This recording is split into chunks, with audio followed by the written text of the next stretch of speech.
बिस्मिल्लाहिर्रहमानिर्रहीम अस्सलाम वालेकुम, welcome back to my YouTube English channel. आज हम बात करने वाले हैं रिसर्च गैप के बारे में। What is research gap? Actually research gap होता क्या है, मैं आपको सिंपल मीनिंग्स में पढ़ाती हूँ, उसके बाद हम इसको डिटेल देखेंगे। रिसर्च गैप होता है जब आप एग्जिस्टिंग नॉलेज के ऊपर अगेन कुछ चीज़ फाइंड आउट करने के लिए कुछ टॉपिक्स ढूंढते हैं। यानी कि आपको एक टॉपिक दिया जाता है, आपको बताया जाता है कि टेस्ट द अर्बरविल्स जो है उस पर आपने असाइनमेंट प्रिपेयर करनी है, थीसिस बनानी है, इसमें से रिसर्च गैप ढूंढना है। आपने क्या देखना है कि उसमें कौन कौन सी थेरीज अप्लाई हुई हैं। ठीक है, अगर आप देख रहे हैं कि उसमें फेमिनिज्म की थेरी अप्लाई हो रही है, लेकिन फेमिनिज्म की थेरी के हिसाब से उस पर वर्क नहीं किया गया, तो वो चीज़ क्या है? रिसर्च गैप है। यानी कि आपने गैप ढूंढ लिया। आप जब किसी भी चीज़ आप टॉपिक में से प्रॉब्लम ढूंढ रहे हैं जो कि अभी अनसीन होती है, किसी ने उससे आपसे पहले उस पर वर्क नहीं किया होता, किसी ने आपसे पहले उस पर जो है वो अननोन एरियाज़ की तरफ नहीं गए होते। ठीक है, जो अननोन एरियाज़ जो अभी तक जिन पे वर्क नहीं हुआ, उस तक जब आप पहुंच जाते हैं, वो प्रॉब्लम्स जब आप फाइंड आउट कर लेते हैं, वो गैप्स जब आप फाइंड आउट कर लेते हैं, तो वो चीज़ रिसर्च गैप कहलाती है। ठीक है, आपको क्लैरिफाई हुआ रिसर्च गैप क्या है? यानी कि किसी भी रिसर्चिंग के दौरान एग्जिस्टिंग नॉलेज में से ऐसे गैप्स निकालना, ऐसी प्रॉब्लम्स निकालना जो कि अभी दुनिया से अनसीन हो, जो अनसीन प्रॉब्लम्स होती हैं, जिस पे काम नहीं किया होता पहले से, वो चीज़ रिसर्च गैप कहलाती है। अब हम इसको डिटेल में पढ़ते हैं कि एक्चुअली रिसर्च गैप होता क्या है। What is research gap? The research gap is a question that has not been answered by any existing study or research within your field। जिस भी फील्ड के हिसाब से आप नॉलेज मतलब सर्च कर रहे हैं, जिस भी फील्ड के हिसाब से आप रिसर्चिंग कर रहे हैं, उस फील्ड में क्या होता है कि ऐसी प्रॉब्लम या ऐसे क्वेश्चंस जिनके अभी तक आंसर मिले ही नहीं हैं, जिनके अभी तक आंसर्स किसी ने दिए ही नहीं हैं, जो अननोन आंसर्स हैं, ठीक है, वो रिसर्च गैप कहलाता है। Sometime a research gap exists when there is a concept or new idea that has not been studied at all। ठीक है, बाज़ औक़ात क्या होता है, रिसर्च गैप वहाँ पे एग्जिस्ट कर रहा होता है जहाँ पे न्यू आइडियाज़ और ऐसे कॉन्सेप्ट जिस पे अप्लाई नहीं किए होते। ठीक है, ऐसे आपके जो न्यू आइडियाज़ होते हैं, जो आपके अंदर टैलेंट है, जो आपके अंदर स्किल्स हैं, क्या पता उस स्किल्स के लिहाज से पिछले वाले ने वर्क किया है तो कुछ चीज़ें मिसिंग कर दी हों और उन चीज़ों पे काम ना किया हो, और अब जब आप रिसर्च करने लगे हैं तो आपने वो चीज़ें देखनी है कि कौन से अनसीन एरियाज़ हैं, कौन से अननोन एरियाज़ हैं, ताकि उनमें से आप प्रॉब्लम्स फाइंड आउट कर सकें जिस पे पहले किसी ने भी काम नहीं किया हो, और वो आप काम करें। तो वो रिसर्च गैप तलाश करना होता है, वही रिसर्च गैप होता है जो कि अनसीन चीज़ होती है, अनसीन फैक्ट्स होते हैं। Sometimes you will find a research gap if all the existing research is outdated and need new update research, or perhaps a specific population has not been well studied। एक काम है Shakespeare का, ठीक है, हम suppose कर लेते हैं ना कि एक काम है शेक्सपियर का।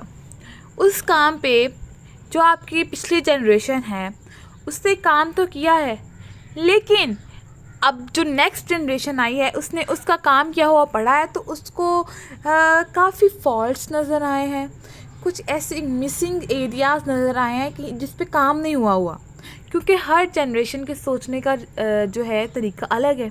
जिसने उस पर शेक्सपियर की क्रिटिकल एनालिसिस की है, या उसके वर्क पे क्रिटिकल एनालिसिस किया है, या उसके वर्क पे रिसर्च की है, तो क्या होगा, क्या पता वो पॉइंट्स उसको पता ही ना हो जो आप ढूंढ लें। तो वही रिसर्च, यानी कि कुछ चीज़ें ऐसी होती हैं जो आउटडेटेड हो जाती हैं, उस पर नई वर्क की ज़रूरत होती है। एक चीज़ है, शेक्सपियर की एक बुक है, उस पर काम कर लिया है सबने, तो वो पुरानी हो गई है, अब नया उस पर नई थेरीज़ अब ईजाद हो गई हैं। ठीक है, नई थेरीज इंट्रोड्यूस करवाई जा रही हैं, तो अब उन थेरीज़ को भी अप्लाई करने की ज़रूरत है ना उस काम पे। तो नेक्स्ट जनरेशन जो आएगी वो उस अपनी नई थेरीज़ को उस पर अप्लाई करेगी, वो आउटडेटेड हुई को अपग्रेड कर देगी, अपडेट कर देगी। तो वो रिसर्च गैप होगा, क्योंकि वो रिसर्च गैप्स उसमें होंगे क्योंकि जो नई थ्योरीज अभी अभी इंट्रोड्यूस करवाई हैं वो तो उस पर अप्लाई हुई नहीं है, तो वो तो रिसर्च गैप ही हुआ ना, क्योंकि वो तो अनसीन है, आपने अप्लाई करके देखा नहीं है, क्या पता उस पर अप्लाई होती हो, तो वो चीज़ रिसर्च गैप कहलाती है। अब how do you identify the gaps, research gap को किस तरह आप लोकेट कर सकते हैं, किस तरह आइडेंटिफाई कर सकते हैं। Conducting an exhaustive literature review is your first step.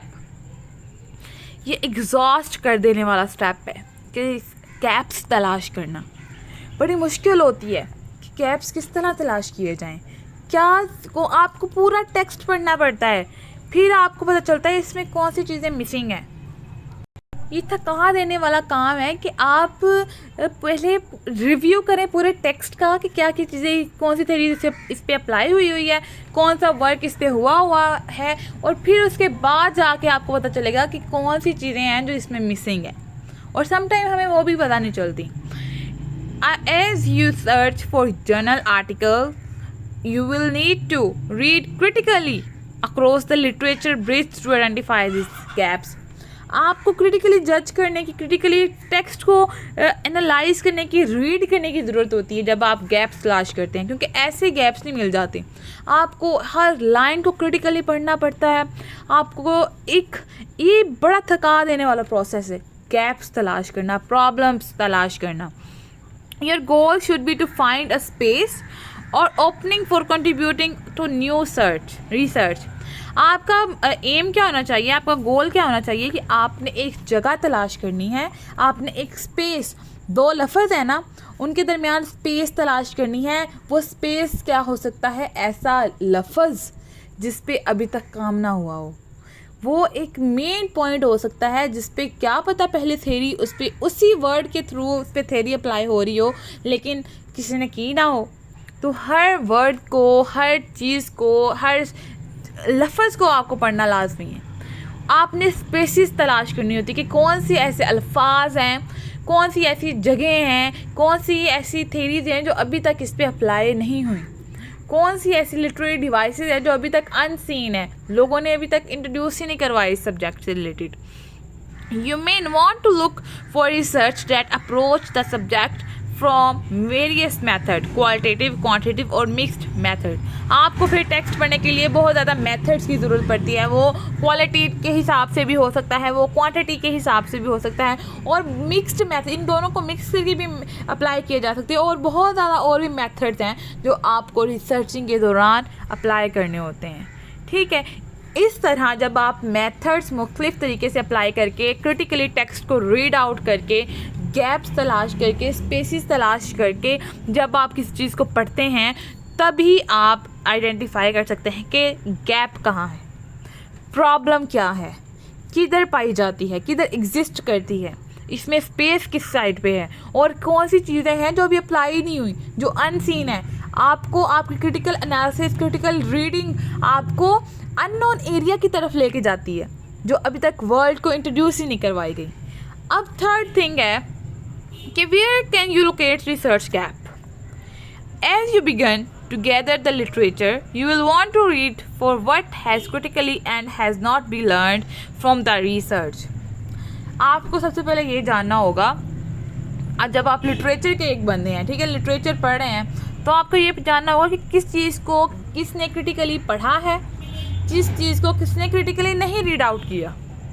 Use the discussion and future research section for article to understand what the researcher have found and point out future and additional research areas.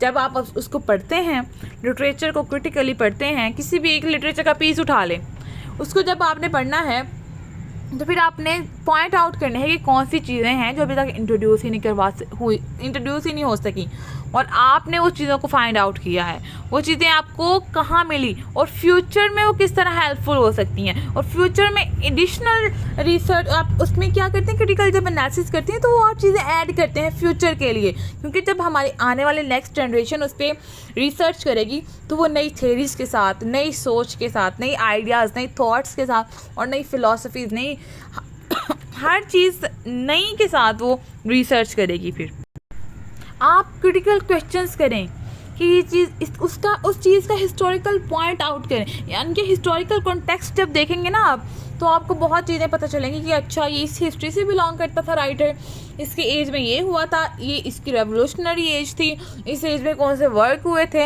इस as में political system कैसा था, इसमें educational system कैसा था, इसमें economical system कैसा था। हर व्यू के हिसाब से आपने उस टेक्स्ट को रीड आउट करना होता है। आपने पूछने होते हैं कि ये कैसे हुआ, कब हुआ, किसने किया, क्यों किया, and how about the population and setting condition और variable method analysis and measurement of outcomes. पूरे क्वेश्चंस पूछने के बाद आपने उसके करेक्टर्स के बारे में बात करनी है कि उसके करेक्टर क्या सिंबलाइज कर रहे हैं, किस चीज़ को रिप्रेजेंट कर रहे हैं, वो कहाँ की सेटिंग है, किस चीज़ की सेटिंग को जो है रिप्रेजेंट कर रहे हैं उसके सारे करेक्टर्स, उनमें कंडीशंस कैसे चल रही हैं, उनमें वैरायटीज़ क्या हैं, उनमें वेरिएबल्स क्या हैं, फिर उस पर कौन कौन से मेथड्स अप्लाई हुए हैं, किस तरह उसको एनालाइज किया है, और फिर कि उस सारी चीज़ों को अप्लाई करके उनके आउटकम्स क्या आए हैं।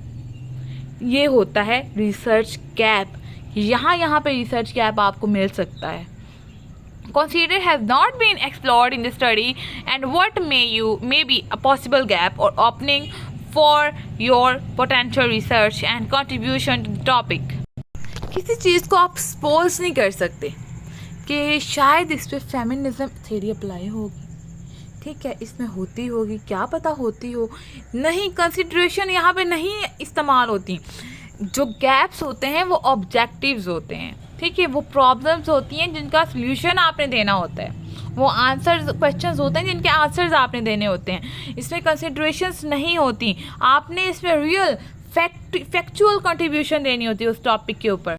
आपने प्रूफ के साथ उस चीज़ को बताना होता है, आपने उस गैप्स या ओपनिंग स्टेटमेंट जो भी है उसको आपने एक्सप्लेन करना होता है विद प्रूफ कि ये प्रॉब्लम है, यहाँ पे लोकेट कर रही है, इस जगह से इस जगह पे मौजूद है, एज वेल एज इस पे ये थ्योरी अप्लाई हो रही है, इसमें ये मेथड्स अप्लाई हो रहे हैं और इसकी ये आउटकम्स आ रही हैं।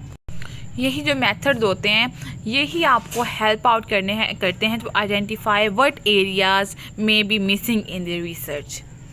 इसी तरह से आप जो है रिसर्च गैप तलाश कर सकते हैं। और यही था हमारा आज का lecture. I hope you all guys enjoyed it, but I have a request to all of you, please subscribe my channel and press the bell icon for more updates as well as share it with your friend and like our video. Thank you so much। दुआ में याद रखिएगा। अल्लाह हाफिज़।